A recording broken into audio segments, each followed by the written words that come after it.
ગોધરા ચૂંટણીમાં પ્રલોભન આપવા ₹50 લાખની હેરાફેરી મામલે આપના 3 કાર્યકરો સામે કાર્યવાહી. આગામી 26 એપ્રિલની સ્થાનિક સ્વરાજ્યની ચૂંટણીમાં મતદારોને લલચાવવા માટે ગેરકાયદે નાણાકીય હેરાફેરી કરતા આમ આદમી પાર્ટીના અજય વસાણી, રમણ બારિયા અને દર્શિત સોની વિરુદ્ધ પંચમહાલ એસઓજી પોલીસે કડક કાર્યવાહી કરી છે. તપાસમાં બહાર આવ્યું છે કે આ કાર્યકરોએ આંગડિયા પેઢીઓ મારફતે હવાલા દ્વારા અંદાજે 50 લાખથી વધુની રકમની હેરફેર કરી હતી. ચૂંટણી આચાર સંહિતાના ભંગ બદલ ગોધરા ટાઉન એ ડિવિઝન પોલીસે આ મામલે વધુ તપાસ હાથ ધરી છે. પંચમહાલ વિભાગના ડીઆઈજીપી શ્રી વિધિ ચૌધરી સાહેબ અને એસપી શ્રી ડોક્ટર હરેશભાઈ દુધાત સાહેબની સૂચનાથી એસઓજી અને એલસીબીના અધિકારી અને માણસો આગામી સ્થાનિક સ્વરાજ્ય સંસ્થાની 2026ની ચૂંટણી સંદર્ભે શાંતિપૂર્ણ ચૂંટણી પ્રક્રિયા પૂરી થાય તે માટે ગતિશીલ હતા.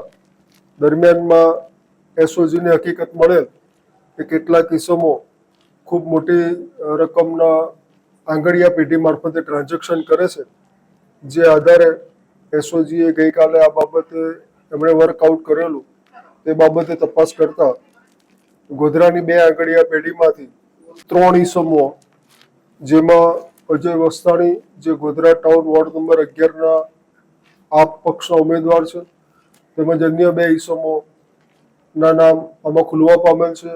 અંદાજે હાલમાં 50 લાખ રૂપિયા સુધીની લેતી દેતી કરેલ હોવાની હકીકત મળેલ છે. આ બાબતે ખરેખર રકમ ક્યાંથી આવેલ અને કોને આપેલ અને કયા હેતુથી આપેલ એ બાબતની આગળની તપાસ કાર્યવાહી ચાલુ છે અને આ બાબતે આગળ તપાસમાં જે ખુલશે એ આપને જાણ કરવામાં આવશે.